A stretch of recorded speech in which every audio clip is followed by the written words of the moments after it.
James from Mortgage Choice, Miami, Burleigh, Palm Beach and Brisbane's Bayside. We are at Burleigh Property Sales, which is number 20 James Street in Burleigh Heads. And I'm with Averil Buckingham, used to be Averil Kennedy. Yes. For a very long time. Averil. Yes. Welcome to the couch. Thank you. It's your own couch too. I know, we've come up in the world. It's lovely, isn't it? So it's the first time we've done on the couch outside of our own couch. So we've already seen Joel Bonniwell, who's the principal here at Burleigh Property Sales. Now we have Averil. So Averil, you have been the property manager. You have run this whole department for how long? 24 years. 24 years. Yep. So she's been at Burleigh Property Sales for 24 years with Scott and Joel, yeah? Yes. Yep. Superb. And how long have you been in property management? Over 30 years. So 30 years. Yeah. So I started in property management when I was 17. 17 years old. Now you're only 23. So I know, I've kept my age really well, haven't I? So you shouldn't have said when you started, because then they actually know your age. That's okay. That's okay. I'm fine with people knowing my age. That's fine. All right. So Averil, you know what? I was thinking there'll be 30 years in property management, and I was thinking through this in my head of the stories over the years, right? So I'll go through our normal questions that we're going to ask on the couch, sure. Right? But then I want to hear some of your stories. Okay. Because I reckon there has to be some story. I have some memory of nunchucks and of samurai swords, but we'll come back to that. We'll revisit I've done nunchucks few of and those. samurai swords. Yep. Averil, so you Gold Coast girl. How long have you been here on the Gold Coast? So my family are original Mudgeeraba people. Okay. So my grandfather started the sawmill at Mudgeeraba. Yes. While the men were out at war. And he was a banana cocky and he couldn't get the crates to bring the bananas down off the farm, so he started the sawmill at Mudgeeraba. So we're original Mudgeeraba people. So why did you get to property management when you were 17? What brought you into that business? I kind of fell into real estate. As soon as I got out of school, that was the first job I got. Yeah. And loved it. So, and I like property management. And it's one of those jobs you either like or you don't like. You're either good at or you're not good at. There's sort of no in between. And if you are in between, it catches up with you fairly quickly. Yeah. Yeah. From people not paying, or from problems, or from tenants, or more if you don't do the job precisely, it will bite you. It will come back and bite you. So your reporting needs to be exceptional. Your photos need to be great. All of that background paperwork that goes with property management protects your owner. And if you don't do that well enough, when the tenant vacates, that's going to come back and bite you.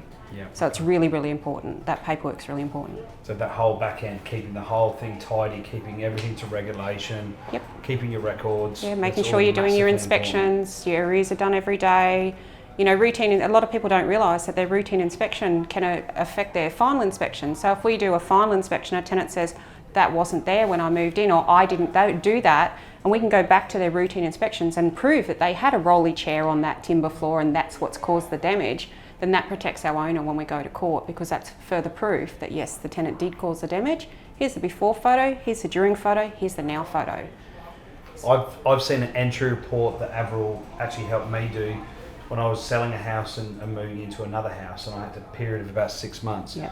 And Averil went through the entry report with me, and I've never seen the level of detail that you put into it. Like you had everything down to individual marks, to a crack on a PowerPoint. Like it is very, very detailed. And that's the way they need to be. And a lot of girls in the industry, or a lot of boys in the industry, they go through, there's a heap of tick boxes, and they go through and they tick the boxes. That's great, but there's no detail. Were the curtains pink? Were they blue? Were they white? Was there blinds? Were they Holland blinds? Were they Venetian blinds? The detail, remember? Yes. The detail has to be there, because at the end of the day, say I got hit by a Mack truck and a new property manager comes in, that's how they view the property. They see that property and they make an image of that property off your entry condition report.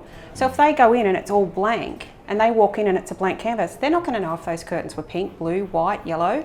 And that's if they added an aircon, or that's it, and it does happen, and it's really important way to protect the owners. That entry condition report, as far as I'm concerned, yes, you've got your legal management agreement, you have to have that in place, but that entry condition report is the only document that goes from one agent to another agent. If you lose a management or you take on a management, that entry condition report is the one document that moves from office to office, and that's the document that protects your owner. It's that care, it's that attention to detail that makes that difference. Absolutely. And it's going to long term protect your ass. Yep. That's the goal. That's it. And the landlord's ass. Yep. Yeah. Yep. And I mean, those reports, well, you know how long and that I suppose it even protects the tenant. It in does. A way, Absolutely. But they're not going to get ripped off by a landlord that's doing the wrong thing. Yep. Or, yeah. And we hear that all the time. I lost my bond here. The agent ripped me off. The thing is, the tenant is given 3 days to make any changes to that entry condition report, and they should be exceptionally detailed themselves. Take extra photos, write down all the marks. Doesn't matter if they just think it's a small mark and it'll be classed as wear and tear. It may not be classed as wear and tear, and if you didn't do it, make sure it's on that report. That's how you protect yourself and get your bond back. So usually later in the interview, I ask you, what's your best tip for a landlord? What's your best tip for a tenant? Well, you kind of reverse canted it. So, right, so your biggest tip, if you like, for a tenant is what you're just saying. Yeah, that's right. The entry condition report's the most important document, and that's what protects the owner and the tenant. And for a tenant to get their bond back, they need to make sure they write everything down. It doesn't matter if they think it was just minute, and it doesn't matter. Everything matters. Because again, the property manager you're dealing with may leave, and then you're dealing with another property manager that hasn't seen the property. Unless they're dealing with Averil Kennedy. Well, yeah, that's it. Because she's still going to be Because here. I'm still here. I'm going to go out of here in a pine box. Joel assured me of that. And there's actually, you can't see it, but there's actually a chain here, which is allowed home at the weekends, but no. All right, so, and what about for a landlord? The biggest tip for a landlord? Biggest tip to landlord is what's the cost of a bad property manager? Because you might get a property manager who's cheaper or who you think's great, but if they're not great at doing your reporting, such as your entry condition report, that can ultimately cost you thousands and thousands of dollars during a tenancy. So it comes down to your reporting. Is your property manager keeping in regular contact with you? Are they doing their routine inspections and sending you photos and a report showing you that? Yeah. That's really important. And you know, the tenant selection comes down to important. If I go and do a routine inspection and a tenant pays their rent on time and they're just too heavy on wear and tear but not enough to issue a breach notice, then that's something I'll talk to an owner about, because ultimately that's the difference between replacing carpets at 10 years and replacing carpets at 15 years, and that's thousands of dollars. Yeah. It's thousands of dollars. Yeah, so it's keeping an eye. And how often do you do inspections? We do ours every 4 months. Yeah. You can do them every 3 months, but we found that because most are 6, aren't they? Most tenancies start at 6 months, and we do ours every 4 months. And we found that 3 a year is more than enough because ours are so detailed, and it allows tenants to get in and get comfortable, because ultimately you want to see how a tenant keeps a property when they're comfortable. Not within the first 3 months when it's the holiday period or the honeymoon period. Yeah. You want to see what they're going to maintain your property as long term. And by that sort of 4 months, they're starting to get comfortable with the property. And, you know, that's what you want to see. So, this is the exciting part. Oh dear. We've never had this before, so this is a whole new... Tell us the worst ever thing you've had to go and see with a tenant. Because 30 years is a bloody long time being a property manager. So I've dealt with murders and I've dealt with dead bodies as part of my job.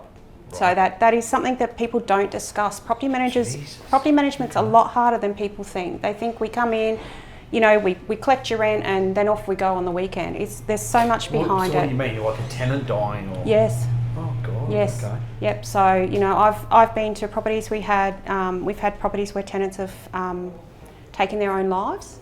I've been called to a property where they weren't sure if the tenant had, so I had to go in and check.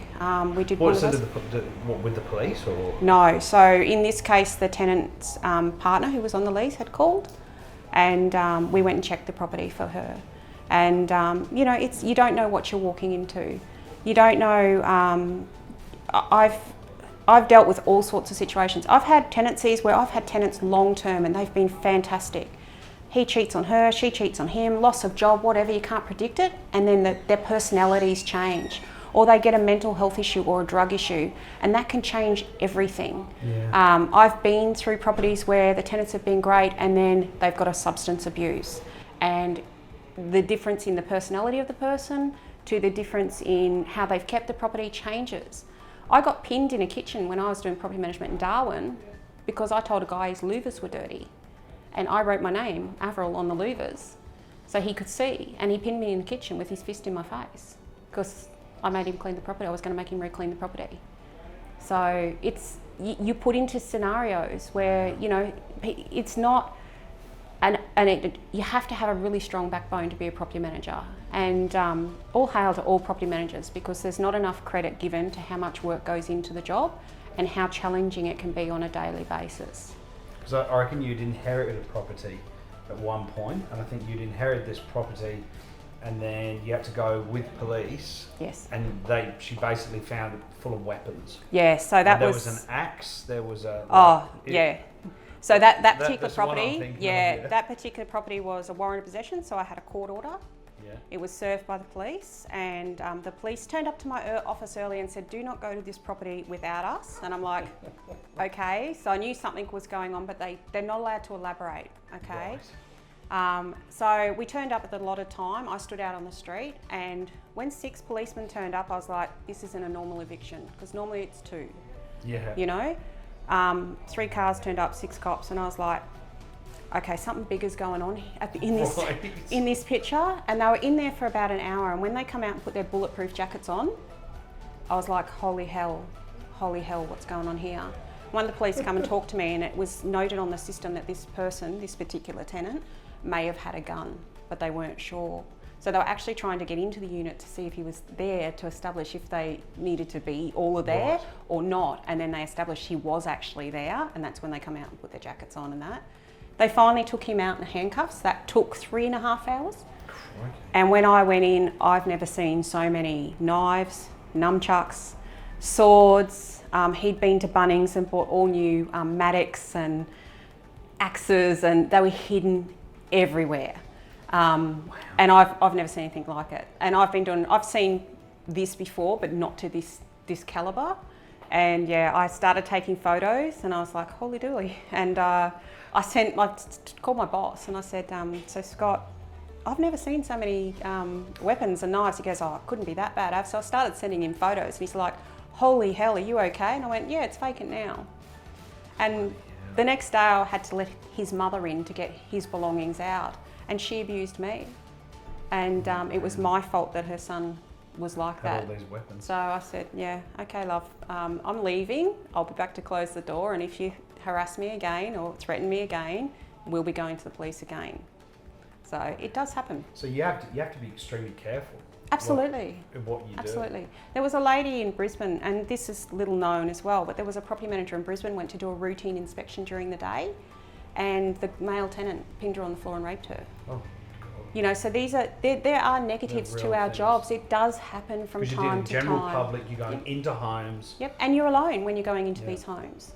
You know, so we always have a rule in our office. We don't attend final inspections with tenants. So tenants are allowed to come, but if you feel your safety's at jeopardy, you can make it separate, which is, for my experience, because I have been pinned in a kitchen, I don't feel comfortable with a tenant being present. So we go and do them, and we write them a list, we take them photos, we send them an email, and we give them the opportunity to go back. And if they want to meet at the property after I've done that inspection, we're happy to meet there with another staff person. Yeah, fair enough. We never go alone. We take Joel. Yeah, we take Joel, or 2 of us, 2 girls go. You wouldn't take Bill? No, I wouldn't take Bill. No, you wouldn't take Bill. I wouldn't take Bill. But there's so many good things to the job too. I've got so many fabulous tenants and so many fabulous owners. And it's just a little thing. I got an email earlier this week from a tenant up in Breaks Crescent. I just wanted to say thank you for everything you've done. You're amazing. And that can turn your whole day around when you've had my tap's leaking, and it's been leaking for 5 weeks, but I've just reported it 2 minutes ago, and why isn't it fixed? To nunchucks to... So Averil Buckingham in Burleigh Property Sales does both residential and also commercial. Mm-hmm. So if you have a commercial tenancy you want to rent, or you're looking to find a commercial premises to rent, both you can speak to Averil about that. Yep. Avi, to make sure I tick the boxes on the couch, what was your first car? Corona. A Corona. Mm-hmm. Is that a Holden Corona, or is that a Toyota Corona? Toyota Corona. Okay, yeah, Corona. Toyota Corona. Which shows there were no Coronas in England when I was a boy. The Corollas and the things Celicas. Yeah, this is a Corona. But A Corona. So you had a Toyota Corona. What colour was it? It was white. It was white. And how long did you have that? Oh, years. Actually, we changed the motor in it. My uncle and I dropped the motor out of it and put a new motor in it. Oh, yeah. She was great.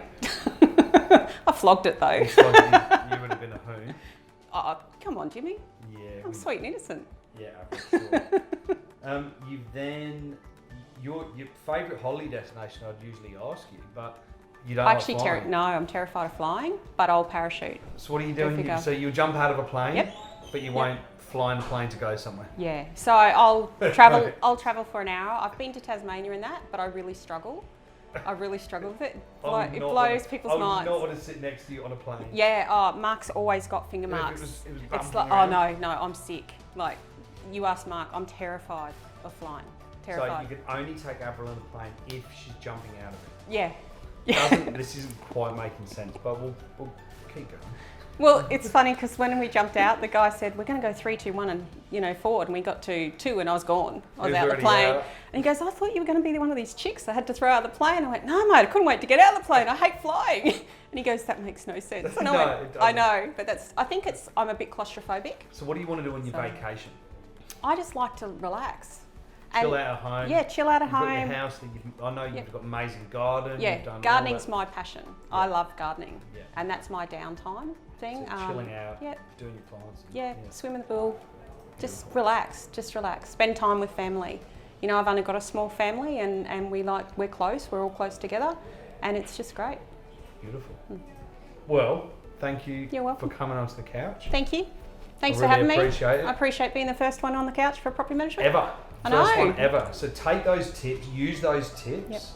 And it's Burleigh Property Sales here in James Street in Burleigh Heads. Yep. And if you need any help, just let me know. Just to check, you'll do properties anywhere? Yep, absolutely. Absolutely. In Queensland. I'm not licensed for New South Wales, but I'm licensed for Queensland. Beautiful. But if anyone just needs a question or they want a second point of view, they need a second opinion on something, I'm happy to answer any questions like that. They don't have to have their property with me. If they need some advice from an outside source, I'm happy to help. And can I just congratulate you? We've managed to get through half an hour. We haven't said a rude word. I know. So congratulations. I told you I could do it. So we are both potty mouths. So we've done very, very well today. Yeah, we have. You say more. You've been here twice.